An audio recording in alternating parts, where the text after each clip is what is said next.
Welcome to the Morning Formation. This episode is powered by Act Now Education.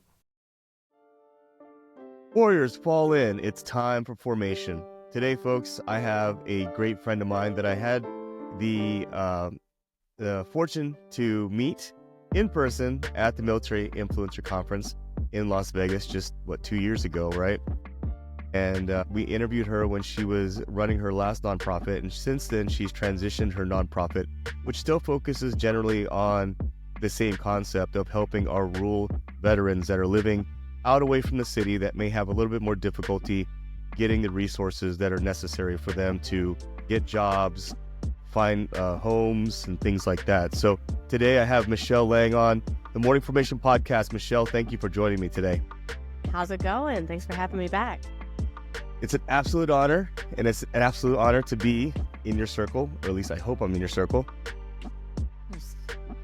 I just wanted to ask you, for the last time we talked, the name of your nonprofit was different. Talk about the transition from the last to the one that you currently have right now. So we started as Veteran Help Point in 2021, and it's kind of the same understanding. We're still trying to get resources to people that weren't near a big city, that weren't aware of what was available to them, but we didn't focus specifically on rural areas.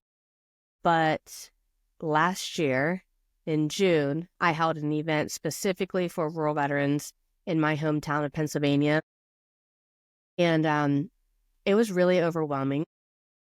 The amount of connection there was, and having people shift their mindset to like, oh yes, I am a rural veteran. I can't believe there's help out there for me. And just realizing this is a really, really big need in rural areas for people to get connected to these outside resources that they can use and take advantage of. So we totally switched a lot of things. I don't want to say our game plan is still pretty much the same as far as connecting people to resources, but now we're only connecting them to certain resources, are being very, very strategic about it as far as who we're connecting them with. There's a smaller pool, highly vetted, and then we're building an online community for rural veterans where they can talk to subject matter experts.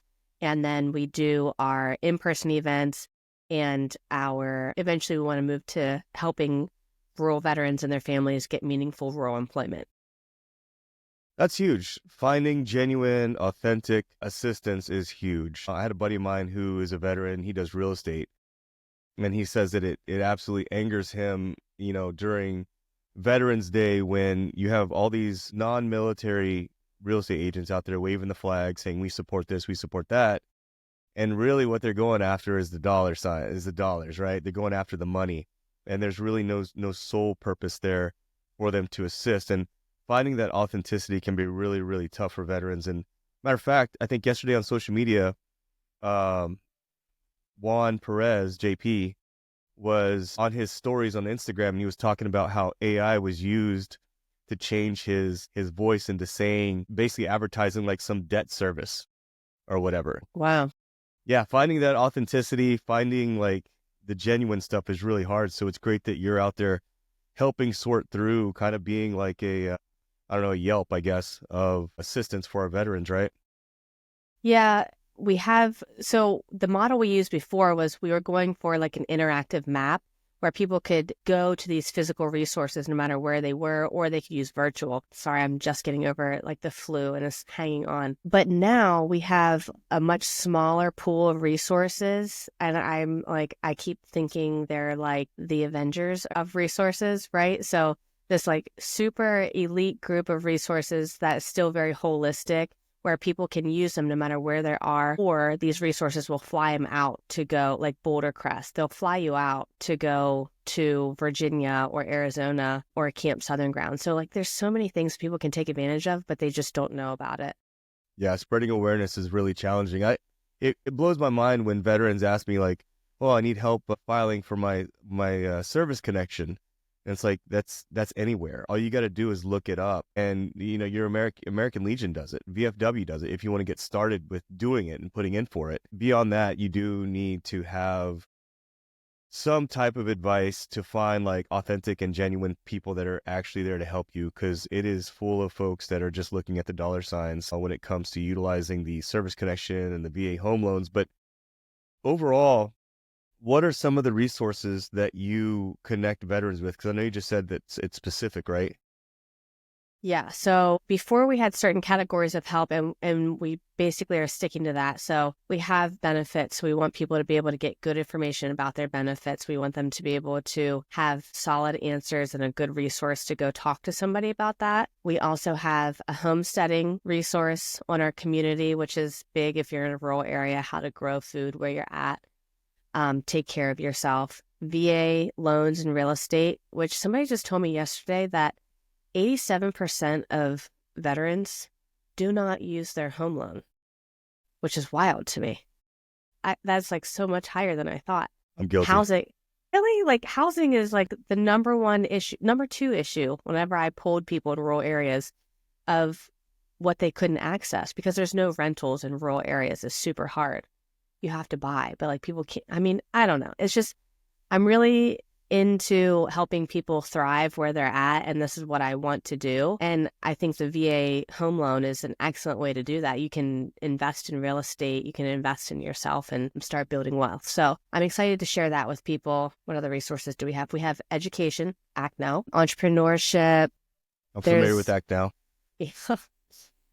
I'm trying to think what, like, my mind is blank right now, which is terrible, but Well, definitely gonna. I know it's all listed on your website, so we're gonna put all it on there. I need to link you up with my last interview that I had with Robert Tolan. He lives up in Ventura County here in California, which I guess is kind of rural outside of Los Angeles area.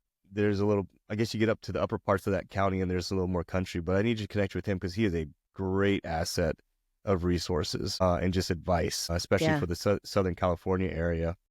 So overall, can you share some of the most impactful programs or events that you've organized so far?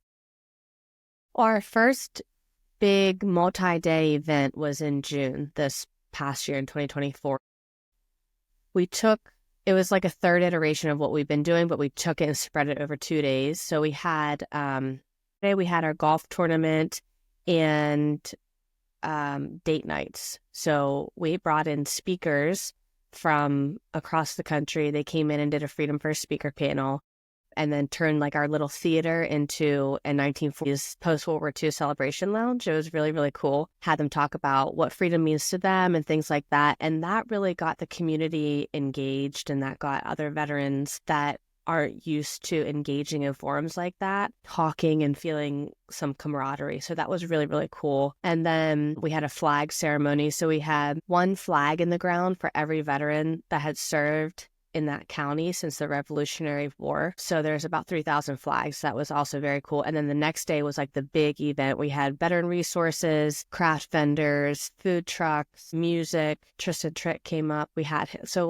some cool music there for the town. And it was just really a celebration of rural veterans and their families. And the goal with these events is to have communities that love to support veterans, but they don't know how to support them beyond saying like, thank you for your service and hanging a banner on Main Street. How do you support them in an actionable way? Right. And as a result of that event, people learned how to support them. And so after that, I would have people texting me, emailing me like, Michelle, I know this person is struggling. Do you have any resources for them? Whereas before they didn't know who to go to. And we have a Legion in town up there, and they're really, really great resources. I want to help revitalize American Legions in small towns. But if you're a civilian, it kind of feels like you're on the outside, right? Like you're not part of the club, so you don't know how to access that. So kind of having my nonprofit as a go-between between these resources allowed people to ask and just get curious. And so I thought that was a really, really cool thing. Yeah, it can be really almost scary or unnerving for a civilian to walk up into a military environment and not understand like the language, the lingo, or not feel like they're a part. I was dealing with military spouses. A lot of times they don't feel like they're part of the whole military experience. A lot of times they have sort of imposter syndrome. And I know that you're a military spouse and still going strong after all these years, right? With dealing with the military life, the moving and things like that. How do you think that has overall inspired you so far? with this whole nonprofit that you're doing geared towards the specific target audience that you're seeking to help? In a lot of ways. I mean, here we're at Fort Bragg, Liberty, and the community here is so cool. I mean, the military spouse community, specifically at Fort Liberty, is just unreal. There's fantastic ladies and men doing awesome things, and that in itself is really inspiring. We chose to live in the country outside of the noise of Bragg, and it reminds me why I'm doing what I'm doing, because I chose to live out here because I wanted this lifestyle of rural peace and quiet. I wanted to raise my kids, where they could get dirty and be part of cultivating the land and things like that. But you do feel isolated out here. And we live in a development, but like we're all still pretty spread out. So you have to make an effort to go meet your neighbors and know your neighbors. And a lot of people who move to rural areas are not doing that. If you're an outsider moving to a rural area, it's pretty intimidating because you have like your groups, you have your cliques. Rural areas are very tight-knit, very suspicious of outsiders. And not everybody is like me, where I go and knock on my doors and say, hi, I'm Michelle, we're the Langs. If you hear yelling, it's just me and my kids. Like, I don't call the cops. But not everybody's like that. So that's why I'm really excited about building this online community so people can have that. And then they can be encouraged to create these in-person little meetups around the country. Like that's what I see happening with our online community. And for anyone out there listening that doesn't understand, they're saying, well, what's the problem? Like, you have the same benefits as everybody else. Like, why is there a problem with that bridge of being in the military or getting out of the military? Understand that even from my personal experience, when I went in active duty as an officer, I commissioned, and then months later I was in OBC, and then next thing you know, I'm in Iraq. Next thing you know, I'm like at my first duty station. I literally lost connection with everybody that I went to college with, everybody back from my hometown. It was almost like, and especially back then, there wasn't the internet like it is today. We weren't following each other on Facebook and everything like that. But you just start a whole new chapter in your life, and things change, people changed, paths literally split off into Y intersections, and people go different ways. And when you come back, you don't have those same roots anymore. They're gone. Anyone that you knew, the chances that you had to network, and I always tell folks that when you get out of the military, to find the ideal salary, the ideal position, the ideal job location, all those three things in one basket is very difficult to do, because you've spent the last like 4+ years doing military stuff that 95% of the country would never understand what the hell it even means. They don't know. So I've sat across from recruiters before, having a conversation, talking about what an Army captain does, what I did when I was at war, and they're just looking at me like deer in the headlights. They have no idea. So that's what we're talking about when we're talking about, needing the resources and the support, because it takes time to get gelled back with the community and get gelled back with the civilian life. And, it's great that you are so geared, and I know you're a busy mom, and you're a military spouse, and you've got all these things going on in your life, Michelle. Over the next 5 to 10 years, I mean, you mentioned that you want to start these smaller rural communities all over the U.S. And right now you're in Raleigh, right? Yeah, we're just south of it. So the event that you just did, what city was that in? That was in Pennsylvania. Pennsylvania. Very, very rural, like not even close to any city. As my hometown, McConnellsburg, Pennsylvania, is where it was at. This year, we're doing it again in Pennsylvania, but we're doing another one here close to Fort Liberty, because every year we want to add another event. My goal long term is to do one of these Operation Honor events in every 50. I would love to do it all in the same weekend, like every year. I think that would be so cool. But that's a long-term goal, because people just felt so supported there, and people don't do things for rural America. And I really think, and the people on my team, we just believe that rural America is like the next old new frontier. That's where it's at. There's so much opportunity there. People, especially after being isolated for a couple of years, people want to go and they want to heal, and people are moving to the country to do that. Yeah, I live in LA, and there's just in the last couple of years, there's been a mass exodus of people leaving the big city, moving out into Idaho, Texas, Nevada, Utah, just getting out of here, because it's just, I think it's more of a mental meditation, more or less, just to get out and be in nature and be around people and try to ground yourself with family. So overall, what is one thing that people misunderstand about rural communities and their veterans? Probably the number one thing about rural communities, growing up in a rural community, I know this for a fact. If you're not from rural America, people automatically assume that you're dumber than them. Oh, yeah. Always. I mean, we've been called all sorts of things, hick, hillbilly. Even the town next to us used to call my school stump humpers. I mean, just like I like so to see that stupid. mascot. I know, but I mean, people think that people that live in rural America are dumber than them, are less than. And that is so far from the truth. Like farmers especially they're engineers, they're innovative, they're hardworking, they're A lot, mechanics, a lot of like common sense. so much. And the way that they can it's almost intuitive how they can look at a machine and figure it out because they have to, because it costs too much to take it to a mechanic to repair $1 million piece of equipment. And that's the reality. I think that's the biggest misconception of rural America. Number two, veterans living in rural America are not identifying as rural veterans. That's not really a coined term. That's not something that people say. And there's definitely different needs that are associated with rural veterans, like the lack of healthcare options. People don't understand community care, or they've been told that they can't use community care when that's not true. Sometimes you have to fight the system a little bit and say, yeah, it is within my rights to use community care, and this is in the community care network. Like, that's the reality that's happening too. Also, accessing telehealth, you have broadband issues. There are so many issues that rural veterans deal with that they may not even know that they're dealing with because they don't, one, know it's an option to ask a question, because when you're in the military, you don't ask questions, right? You Right. just, you do what you're supposed to do. So now you're in the civilian world where like something doesn't go your way. Well, now you need to advocate for yourself whenever Right.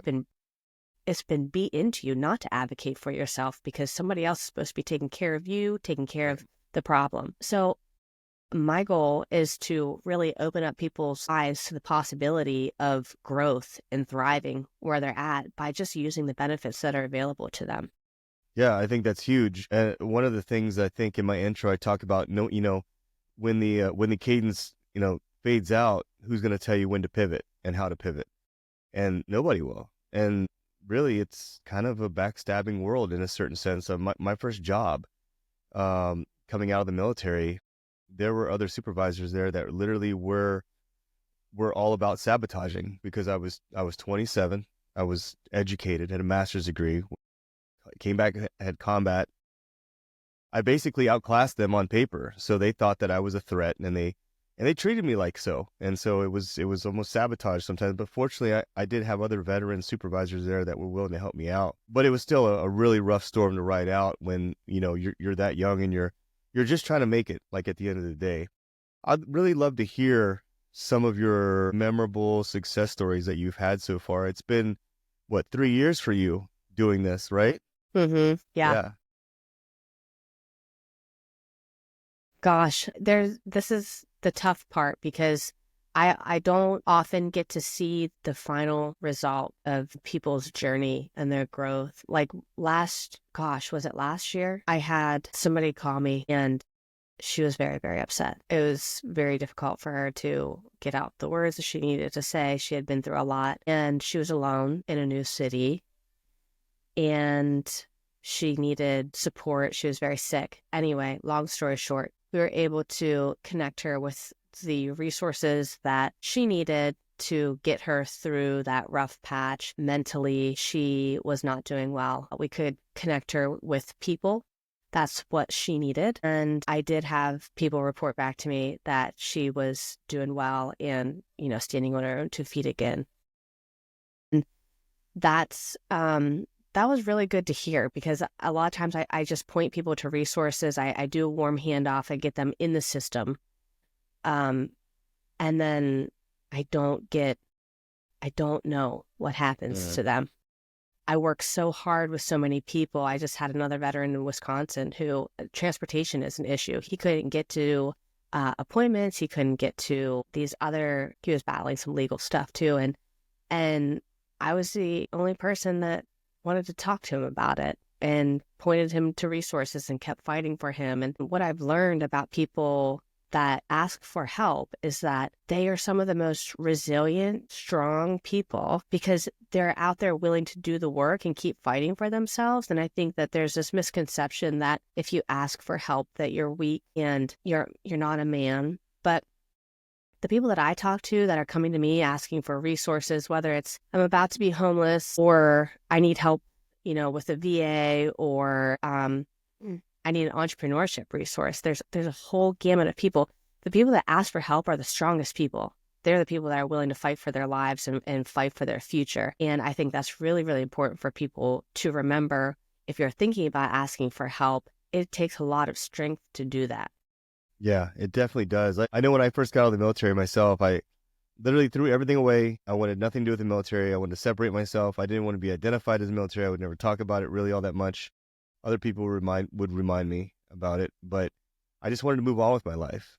And then here I am back at the table again, trying to help out the community with just awareness, spreading awareness, and getting involved with nonprofits and speaking to absolutely fascinating folks like yourself who are so driven to run a nonprofit like this. And I totally see the need of it. I grew up part of my life in the middle of cornfields in Ohio. So living in a rural community, I know that it's very limited access, and folks out there sometimes, just like everywhere else, for the most part, they don't want the help. I got it. Like I'm gonna shoulder this myself, and I'm gonna move on and drive on, like we're always taught in the military. Overall, like collaboration wise, do you have any plans to partner to maximize your impact? Like, is the VFW or American Legion in the works because I know they have a very massive outreach out there, but anything like that in the future? We do. And I just brought somebody on our board who is gladly taking over strategic partnerships, which I'm very glad that's his strong suit. And that's something that we're going to focus on 2025, because they're like, even here in North Carolina is the second highest rural veteran population in the United States. Texas is number 1, North Carolina is number 2, but we're not doing much. Like I think like out of the 100 counties here in North Carolina, like 90% of those counties are rural. So North Carolina is super, super rural. There's a rural economic development center here that's really active. Like, we are a national brand, but we also need to look at what we can do locally. So going into these different states, seeing who we can partner with. Like in North Carolina, it's the Rural Economic Development Center. In Pennsylvania, it might be the PA Department of Veteran Affairs. So we have to be very strategic about different states and their needs, because that's another reason that people are getting overlooked. Is it's not just a blanket fix for every state or every population. Everybody has their own culture between these states. And so that's something that we're also keeping in mind too, is how can we serve them the best based on what they actually need, not what we think they need. Yeah, I think that's being specific and being on target with the actual resource and the help is really important. The authenticity is also, as equally important. So if somebody reaches out to you that lives in like Arkansas, are you able to provide them with assistance for resources out there? I thought I just helped somebody in Arkansas, but it was Alabama. Yeah, Arkansas. I mean, anywhere in the United States. That's what we do, is we just connect people to resources. If you can't use what's on our website, which is growing, our goal is to have no more than 100 resources on there, because I don't want it to be overwhelming. But if you can't use what's on there, I'm doing the work personally to connect you with the right people in your state or close to your hometown. Yeah, I think that's huge, because sometimes folks can get kind of lost in the sauce, when you're Googling, you're just calling like numbers that don't work anymore, emailing, emails that don't work anymore, trying to find that help, right? And things just aren't updated. Overall, how does Operation Honor Roll Salute contribute to the broader policy or changes or awareness for our rural veterans overall? Well, one of the things that I really want to work with the VA on specifically is better access to community care, because Yeah. that's huge. In my town, in my hometown in Pennsylvania, people have to drive at least an hour and a half to get to a VA. So, I mean, some of them do that, but then some of them don't do that because that's eating up their entire day. People don't have the time off, or they don't have a driver. Meanwhile, there's a critical access hospital with a specialty service clinic right there that they could have a relationship with, but they don't know about community care. They don't know that they can go 45 minutes away to take care of these things. So people's health is suffering, and health problems are not getting caught because they're just not going and utilizing care that they've earned. And for folks that don't know, what are you talking about when you mention community care? So the VA, in order to try and limit these healthcare gaps for people that either are too far from the VA, or if the VA is too overwhelmed, they have designated, they've basically built partnerships with local hospitals or local specialists where you can go to that specialist and you can be seen, and it's still covered under your insurance through the VA. But unfortunately, a lot of people don't know that this program even exists. Right. And actually, I heard that they had tried to get rid of it last year. Yeah, I, yeah. Yeah, I mean, because I that's what I had heard from someone that works at the VA. But I mean, it's still there, and I think they should definitely lobby to keep that program because it is huge. I live in Los Angeles, and yes, the West LA VA is like maybe 12 to 15 miles from my house. But in Los Angeles, that's a 2-hour drive through the city. You can't just look on a map and go plot. Oh yeah, it's just gonna, and it's folks that live out in rural communities, they might be 100 miles away from, the nearest city where they might have a facility to give them their specific care. Because, there's certain VAs, hospitals that are different sizes and offer different things. So that community care thing is actually huge for our veterans to have access to. It is really big, and they did try and limit it, and so I'm going to be interested to see that. And I don't know if people don't realize this, but it's an administration thing. So Yeah. the this outgoing administration, not super wonderful for VA related things. So I'll be interested to see what the next administration does, because that was something that I think did grow the last time Trump was in office. But community care is, I mean, people just are not going to the hospital. They're not going to see doctors. And without it, people just aren't going, they're not going to us till it's too late. Right. Which costs more money. Yeah, no doubt. And, the underlying thing with the resources is, the veteran suicide rates. Everything we're talking about, has a foundational stem towards that. Whether it's you can find a job, whether it's you can get the proper health care, the proper help that you need. I mean, all that stuff. I mean, folks can sometimes feel kind of boxed in when they're kind of transplanted out of their community and then thrown back into it again. Things have changed. I mean, let's not even get into the conversations like when we were at war. I remember I had 2 soldiers before I came back that absolutely begged me. They begged me to extend. They wanted to stay in Iraq longer. And I was like, why? And they said, because when I go home, like I'm divorced. Like everything that I had is gone. Like my house, like when I get home, I'm going to have to take all my stuff and put it in storage because my wife left me like while I was deployed. Just imagine like coming back from something like that and not having the resources that you need. And they both lived in a rural community. So, I really think that stuff like this is very impactful, the work that you're doing specifically.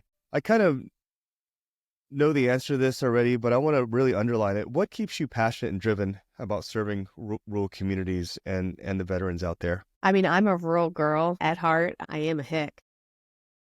You don't sound like it. You don't have the accent. I know it's funny though, because last time we were home for Thanksgiving, my husband was like, boy, that Fulton County accent's coming out. And it's so funny because when It I would comes leave, back. yeah, when I would go home at college from college, my college was about an hour, a little bit over an hour away from me. But when I would come back on break, all my friends would be like, boy, you sound like a redneck. I don't know. It just does something to me.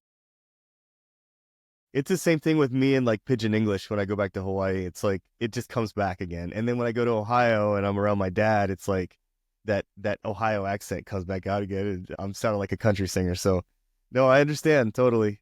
Yeah. I mean, there's just so much good. I'm so passionate about rural America Mm. and my own family's personal struggles. When my husband was a veteran for the couple months that he was a veteran, that really grounds me. And I know how much work that we've had to do as a family and as a couple and just as individuals to get through that lack of resources and that time. And I just don't want people to experience that. And I see so much growth and potential in rural America. And my dream is to revitalize rural America with rural veterans and their families by being so mentally well and so supported financially well that they just take over and help these rural communities blossom and flourish and get back to that small town, um, boom that we Yeah. had long ago. Yeah, I miss it, man. So like I said, I grew up part of my life in Ohio. And what you said about earlier, I forgot to really comment about that. But folks, I guess stereotyping, thinking that people that are out from the country are dumb.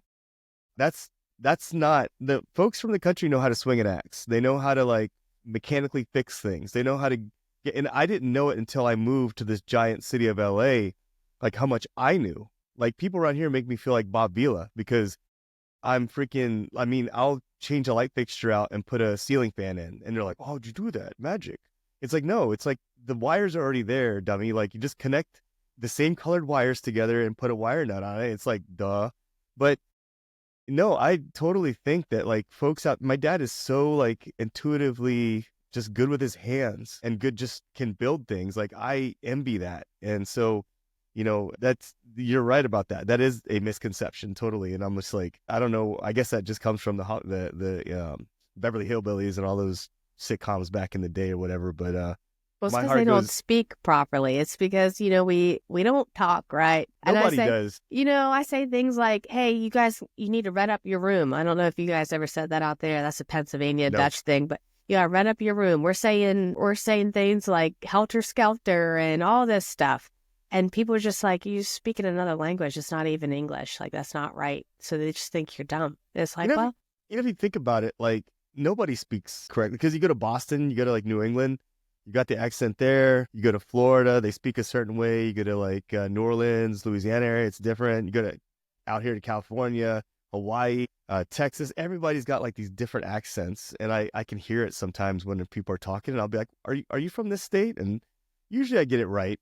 Usually I can, but mm-hmm. it's the chameleons like you that are difficult because when you go back to your hometown, you pick up that accent again, and it's the same thing with me too. Like sometimes I sound like I'm from the islands, and sometimes I sound like I'm from Ohio. So it just depends where you catch me at. But overall, Michelle, how can listeners get involved with Operational Honor Rule Salute and support your mission? Well, you can find us at ohruralsalute.org. And there we have a sign up link where you can get on our email list. You can follow us on Instagram or Facebook, Operation Honor Roll Salute. Every nonprofit always needs volunteers. We always need volunteers. We always need ambassadors. And even just spreading the word that there's resources out there for rural America. There's so many resources that we haven't added to our page yet that are so exciting just for the opportunity. I mean, it is so, so cool. The people that I've met this year doing this and getting people to switch their brains on how they can support rural America whenever that wasn't the point of their nonprofit, but how I can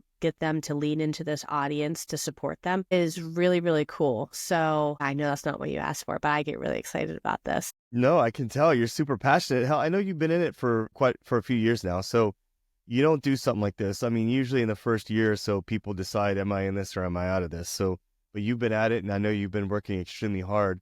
Now, just to wrap things up, for this interview. Was there anything that I didn't mention that you'd like to mention before we finish off? No, I mean, the only thing is if you guys want to be part of our online community, go to our website and sign up to join the community. And then from there, we are going to be adding some subject matter experts this year, and we're going to be adding some lives. So like you can talk to a benefits expert live, you can talk to a VA loan specialist live, things like that. So that will be a very cool addition for 2025. You just go to ohruralsalute.org. And then click sign up. OH Rules Salute, folks. I will make sure that all your information, all your social media links are down in the description. If you're listening to this on podcast, or if you're on YouTube, go down the description. It's all going to be down there as well.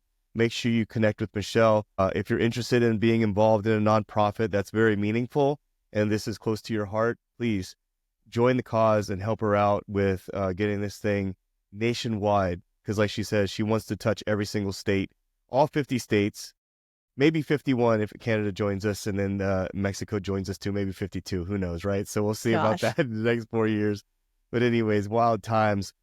For folks out there, Michelle, I want to thank you for joining me again on the Morning Formation Podcast. It's been about a year or two. It's great to see your growth. It's awesome to be a part of your circle. For everyone else out there, as always, I want you to stay tuned, stay focused, and stay motivated. Warriors, ball out.